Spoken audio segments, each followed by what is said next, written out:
Olá, meus caros alunos, tudo bem com vocês? Eu espero que sim. Antes de eu iniciar aqui a explicação, gostaria de dizer que estou com muita saudade aí de vocês, né? Estou sempre disponível, né, no WhatsApp aí, no nosso horário de aula, né? Caso vocês queiram, né, conversar, mandar uma mensagem aí, né, sobre algum assunto aí da aula, né? Alguma curiosidade que vocês tenham observado aí durante as aulas, né? E qualquer outra dificuldade, tá? É uma forma aí da gente estar tentando, né, manter essa proximidade aí, mesmo diante de todas essas dificuldades. Bom, na última aula nós falamos, né, sobre a fundação, né, da cidade de Roma, né, tanto a questão ali histórica, né, quanto a questão mitológica. Deixei até um link para vocês, né, aprofundarem nessa questão da mitologia de fundação de Roma. Falamos aí da monarquia, né, que foi o período ali em que Roma foi governada por reis, tá? Esses reis aí que começaram a assumir um papel aí superior ao Senado, né? Não respeitando as decisões aí do Senado, né? O Senado que era composto por membros aí dos patrícios, né? Sociedade mais privilegiada, né? A aristocracia ali de Roma. E devido a esse comportamento dos reis, o Senado, né, acabou derrubando, destituindo aí a monarquia, né, expulsando o rei de Roma e estabelecendo, né, a república. Então, nós vimos que a história, né, de Roma ela é dividida em três fases, né, da Roma Antiga. A parte da monarquia, que foi a que a gente viu, a parte da república, que é essa que nós vamos, né, trabalhar, e a da próxima aula, que é a parte do império. Tá? Então, quando esse rei ele é destituído, né, e é implementada uma república, tá? A sociedade, aí nós vamos ter algumas mudanças, né, com relação aí à forma de governo. Ao invés de ser um rei, né, que vai governar, Roma passa a ser governada, né, por cônsules, tá? Então esses cônsules eles vão assumir aí o poder ali, tá? Como se fosse um presidente, né, digamos assim, tá? Para ficar mais fácil a compreensão. Que vão ser eleitos por uma assembleia, tá? Com mandato de 1 ano. Vai ser 2 cônsules, tá? Que vão ser eleitos aí. Um vai ficar responsável ali pelas questões da cidade, né? De finanças, da administração, e outro vai ficar responsável ali pelo exército. Mas, então, nós vamos ter algumas mudanças e outras coisas ali vão permanecer quase que a mesma. A sociedade, nesse início, vai continuar dividida entre patrícios e plebeus, né? Patrícios, aqueles que têm dinheiro, terras, né? Benefícios e direitos políticos, e os plebeus, né? Sem direitos políticos, né? Pobres, camponeses, pequenos comerciantes, né? Pequenos artesãos ali, tá? Então, e sendo, né, a maioria da população. Tá? Então, mesmo em maior número, eles, né, não têm esses privilégios. O termo república, né, vem aí do latim de res pública, né, de coisa pública. Se é uma coisa pública, é uma coisa do povo. Então, essa fase, né, da história de Roma é a fase onde que os cidadãos, tá, eles, né, vão ter uma maior participação política, né? Então, incluindo até os plebeus, né? Que eles vão lutar para conseguir esses direitos. Tá? Então, por isso que inicialmente a estrutura da sociedade continuava a mesma, os plebeus sem direitos, mas eles vão, né, começar a fazer uma movimentação social, né, a se organizarem ali, a fazer revoltas para conquistar esses direitos, né, e, né, vão ter essa participação aí política também, né, dessa coisa pública, né, que é o governo. Tá? O Senado ele era composto aí de 300 membros vitalícios, né, escolhido entre os cidadãos mais importantes, né. Eles eram responsáveis aí por propostas de leis, pelas finanças, declaração de guerra e tratados de paz, né. Então, o cônsule, né, ele tinha uma orientação ali do Senado, tá? Então, ele não podia fazer muita coisa ali passando por cima do Senado, né? O Senado é que tinha mais o controle político. Tanto é que a gente vai ver mais para frente que quando vai surgir alguns governantes, né, alguns cônsules que também não vão começar a respeitar, né, a maioria ali da vontade do Senado, os senadores vão se organizar e vão assassinar esses governantes, né? Vão colocar outros no lugar, né? Então vão tramar golpes, né, para tirar esses governantes. Então a maior força política, né, era do Senado nesse momento aí da República, principalmente, tá? Aí os movimentos sociais, né, que eu comentei com vocês, que vão surgir aí devido a esses plebeus não terem direitos, né, políticos na República, né? Então eles vão lutar para conquistar uma série de direitos aí. Então o motivador desses movimentos sociais vai ser a desigualdade política entre patrícios e plebeus. Se ambos são considerados cidadãos em Roma, tá? Aí aqui nós temos uma diferenciação com Atenas, né? Atenas só era considerado cidadão quem nascesse, né, em Atenas, homens, né, filhos de pais e mães atenienses. Em Roma nós vamos ter esse conceito de cidadão, ele é mais amplo, tá? Podendo até alguns estrangeiros, né, ou ex-escravos, filhos de ex-escravos ali também serem considerados cidadãos, tá? Então o motivador é desigualdade. Aí começa, né?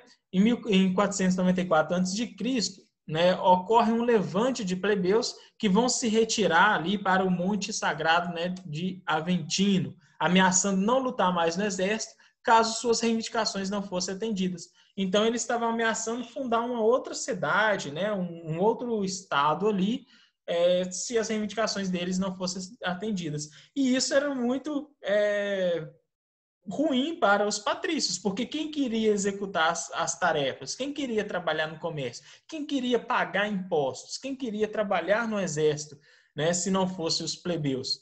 Então eles, né, foram cedendo aos poucos uma série de reivindicações aí dos plebeus, tá? Que começa por essa participação política, mas se estende em outras áreas. Aí aqui uma ilustração, né, esses slides aqui não fui eu que fiz, né? Mas eu achei bem interessante.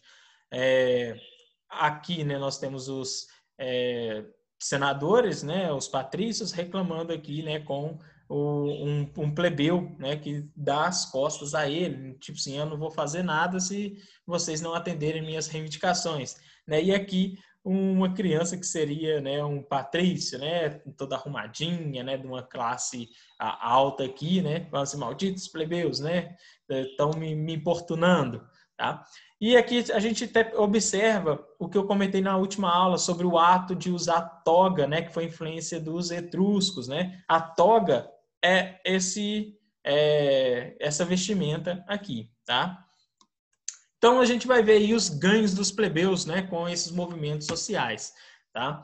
Os nomes, né? Vocês não precisam decorar esses nomes, né? Todos não, Lei de Canuleia, Lei Licínia, não. Mas vocês têm que saber, compreender o que eles foram conquistando, né? Quais os direitos que eles passaram a conquistar nesse período aí da República, né? Então eles tiveram direito de eleger seus próprios magistrados, inviolável e com poder de veto, que eram os tribunos da plebe, tá? Então nós tínhamos ali o Senado, né, que era o órgão que só os patrícios, né, participavam, né? Mas aí os plebeus conseguiram esse tribunos da plebe aqui, que tinha direito de vetar as decisões do Senado, tá? E eram escolhidos entre os plebeus, tá? Então eles também tinham ali os seus magistrados ali para defender os interesses dos plebeus, tá? Então isso daqui foi uma conquista muito importante, tá? Outra conquista foi a Lei das 12 Tábuas, né, que foi a inscrição, né, gravada ali, né, das leis, porque antes as leis eram orais, então elas podiam ser modificadas em benefício de quem estava, né, aplicando essas leis, ou seja, né, dos patrícios. Então eles sempre tiravam vantagem das leis. Com a inscrição, né, a gravação dessas leis aí, fazia com que tanto patrícios quanto plebeus, né, estivessem num pé de igualdade jurídica, né, assegurava. Então, se está falando lá, todo cidadão deve pagar imposto. Então, está falando que todo cidadão, né, não tem dupla interpretação. Se patrício é cidadão e plebeu é cidadão, deve pagar imposto, tá? Então, é um exemplo aí. Então, essas leis escritas, né, gravadas aí, né, que ficou conhecida aí como as leis, a lei das 12 tábuas, né, que foi essa inscrição, ela também é muito importante para dar essa igualdade jurídica entre patrícios e plebeus, né? A lei da Canuleia, né, a permissão do casamento entre patrícios e plebeus, tá? Antes era proibido, né? Era como se fosse Romeu e Julieta. A história de Romeu e Julieta, né, ela se assemelha nessa disputa, né? A Julieta vem de uma família ali, né, nobre, né, ali da Itália, e o Romeu de uma família, né, de origem mais da plebe, né, mais humilde ali. E esse casamento era impossível, né, devido à rivalidade ali das famílias, tá? Então, os patrícios plebeus eles nem podiam se casar. Com a lei da Canuleia, foi permitido esse casamento. Não significa que, a partir disso, muito era comum acontecer, não. Porque eles viviam em mundos diferentes, né? Tinham uma vida diferente, né? Os patrícios e os plebeus. Então, os casamentos, né, por vezes, eram raros ainda. Nós tínhamos aí a lei Licínia, né, que era o direito de participar do consulado, né, regulamentação da exploração das terras públicas. Dos 2 cônsules eleitos anualmente, um seria patrício e o outro plebeu, né? Então, lembra que eu falei com vocês, né, que tinha 2 cônsules? Então, um deles agora seria plebeu, né, para dividir um pouquinho aí os interesses dessas 2 classes, né? E essa lei aqui, Poetélia Papíria, que vai abolir a escravidão por dívida, né? Que acontecia muito no período ali da monarquia, né? E no início do período republicano. Então, após a aplicação dessa lei aqui, a única forma de você conseguir escravo era, né, de prisioneiros de guerra, né? Ou seja, você comprando, né, escravos ali, mas prisioneiros, né, de guerra, de terras conquistadas. Então, não mais vai ser por dívidas. Então, na última aula eu comentei isso com vocês, né, que ocorre essa transformação, né, que tinha a escravidão, que os escravos eram poucos, né, no período ali da monarquia, porque não tinha tantas guerras de conquista para entrar uma enorme quantidade de mão de obra escrava em Roma, né, e era somente os por dívidas. Aqui no período republicano, essa escravidão por dívidas ela vai chegar ao fim e vai vir um grande número de escravos, né, para Roma, né?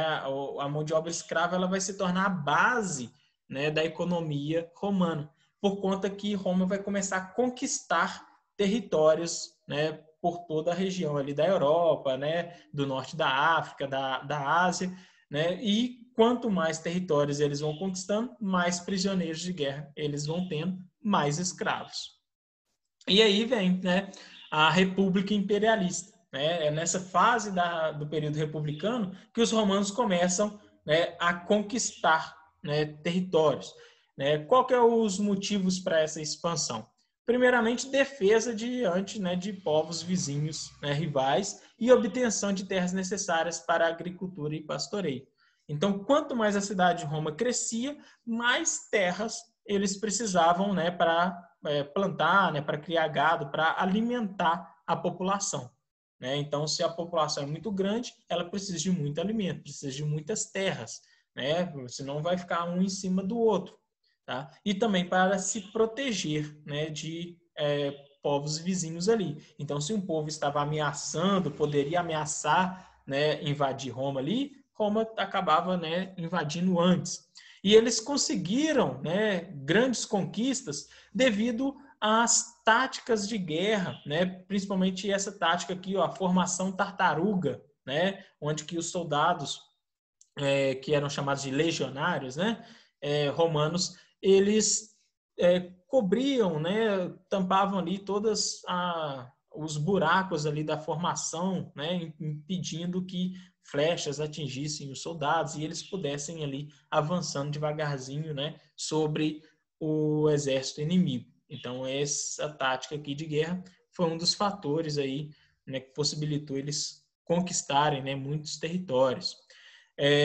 Nem só por guerras os romanos, né, conquistaram territórios, não, mas eles também fizeram alianças, né, com povos aí vizinhos que aceitavam, né, a submissão diante do poder de Roma, né, e também oferecendo cargos políticos, enfim. Mas então era por guerras e por alianças.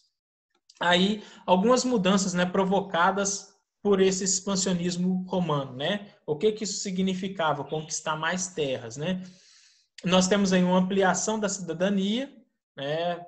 Pagar impostos e ser recrutados. Então, nós vamos ter mais cidadãos, né? Os plebeus alcançando esse direito de cidadania, de participação política. Nós vamos ter aí a expansão aí das terras, né, do Estado, né, que são essas terras conquistadas, tá? E o desenvolvimento de latifúndios, onde que vai utilizar aí a mão de obra escrava. Por isso que eu disse que a mão de obra escrava ela se torna a base da economia, né, romana. Nós vamos ter aí também problemas sociais como o despovoamento do campo, né, dos plebeus, dos pequenos camponeses, que vão para as cidades. Então, a cidade de Roma, né, claro que tinha outras cidades, né, mas a principal era Roma, ela chegou a ter 1 milhão de habitantes, né, um pouco mais nesse período aqui da República e do Império. E isso, para a época, era muito, né, perigoso, né, e desconfortável. Você viver numa cidade onde que não tinha estrutura para a quantidade, né, de habitantes que tinha. Então, costumava faltar alimento. Qualquer conflito que tivesse ali poderia desencadear, né, um conflito geral, né, na cidade. Então, uma cidade superlotada é muito perigoso, tá? E esses plebeus, né, vão se tornar aí uma grande massa de desempregados, vão tentar trabalhar no comércio, no artesão, como artesão, vendendo seus produtos, enfim, né, vários tipos de trabalho. Nós vamos ter aí uma arrecadação de impostos maior, tá? Quando essa arrecadação de impostos ela começa a sofrer uma defasagem, né, devido à corrupção que vai existir, né, no Império Romano, então a corrupção não é invenção dos brasileiros, tá? Isso acaba dificultando manter toda essa administração. A ampliação do número de escravos, né, os prisioneiros de guerra, e um contato cultural, influência de outras culturas, né, ampliação do luxo, né, e, como eu disse, da corrupção também. Esse contato cultural ele é muito importante, tá? Porque os romanos vão influenciar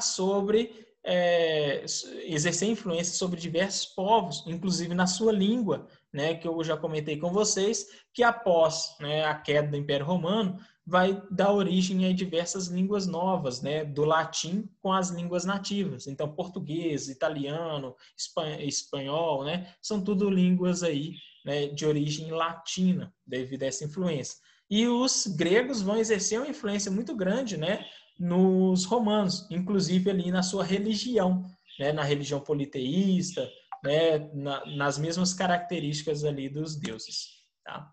E aqui nós temos, né, o chamado Mare Nostrum. Era assim que era mostrado, né, nos mapas, né, desse período aqui, o mar Mediterrâneo como sendo o mar, né, dos romanos, né, o Mare Nostrum. E isso aconteceu após Roma, né, ter conquistado a cidade de Cartago, né, o Império Cartaginês, que era uma colônia fenícia. Né? Quando a gente estudou sobre os fenícios, eu falei com vocês, né, que os fenícios fundaram colônias por todo o mar Mediterrâneo e a principal delas era Cartago, tá? Que ficava bem próximo, né, daqui da ilha de Sicília, né, na Itália. Então, quando os romanos eles conseguem conquistar aí o Império Cartaginês nas chamadas Guerras Púnicas, tá? Então, guarda esse nome aí, Guerras Púnicas, esse conflito entre romanos e Império Cartaginês. Os romanos eles exercem aí sua hegemonia, né, sobre o mar Mediterrâneo. Então, o mar Mediterrâneo passa a ser controlado pelos romanos, tá?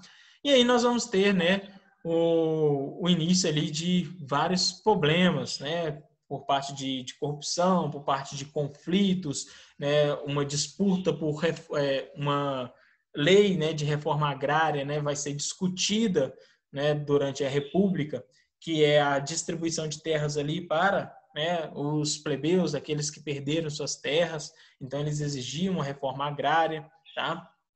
E aí esses problemas aí, ó, problema, uma cidade controlava um império em crescimento. Então, Roma era uma cidade, né, que expandiu sua influência, né, por todo o império, por toda outra cultura, né, por diversos outros povos. Tá? Então, não tinha uma estrutura, né, de administração tão eficaz para controlar todo esse território. Né? Então, as instituições concebidas, né, na República não funcionavam mais. Começou, então, a surgir um clima de instabilidade e disputa, né, do poder. Tá? Aí nós vamos ter até alguns cônsules aí como tiranos, né, como ditadores. Tá? E eu falei com vocês que esses governantes, né, que assumiu essa postura, né, de ditadores, de não aceitar, não seguir as vontades do Senado, eles acabavam, né, sendo tirados do poder, né, ou assassinados, ou sofrendo pressão aí para abdicações, tá? E essas crises aí vai abrir caminho para os triunviratos, né, que vão ser 2, né, no finalzinho da história da República Romana, tá? E esses triunviratos aqui, o primeiro triunvirato, então, vai ser composto aí por políticos de prestígio. Na verdade, eles eram generais, tá? Lembrando que o exército romano ele vai ter uma influência muito grande, né, na política, principalmente esses generais que vão controlar esses exércitos, tá? Então, eles podem mostrar aí essa força, podem até ameaçar cercar a cidade de Roma. Então, esses generais, eles agiam quase que independente, né? Eles controlavam o exército ali quase que independente, sem responder a outras pessoas, tá? Então, por isso que eles tinham um poder muito grande e passaram a exercer esse poder, esse prestígio na política, tá? Uma coisa que eu esqueci de comentar com vocês também, né, na parte lá da formação tartaruga, de uma tática de guerra, o exército romano ele era dividido em legiões, por isso que os seus soldados eram chamados de legionários. Cada legião, né, podia ter até 6.000 homens, né, 6.000 soldados.